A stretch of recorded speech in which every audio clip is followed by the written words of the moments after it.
Kenapa kita perlu uruskan duit kita? Sebab duit ni adalah fitnah.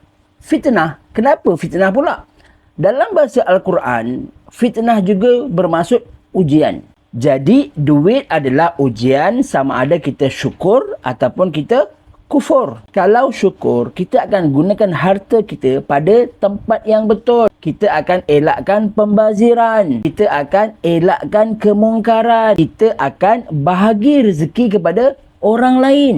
Dan kita akan jadikan harta kita sebagai jambatan ke hari akhirat. Kalau kufur pula, kesannya adalah anak isteri kita terabai, asas terganggu, rumah tangga retak kerana masalah kewangan, emosi dan kesihatan mental terganggu. Dan yang paling teruk sekali adalah hidup dikuasai dengan stres dan juga hutang. Sebab itu, uruskan wang ni bukan sebab kita nak kaya, bukan sebab kita nak jadi jutawan, tapi sebab kita nak lulus ujian daripada Allah Subhanahu Wa Taala. Dalam buku Bagaimana Nak Survive Dalam Ekonomi Hari Ini, ada kongsikan tip bagaimana untuk kita uruskan duit kita secara bertahap.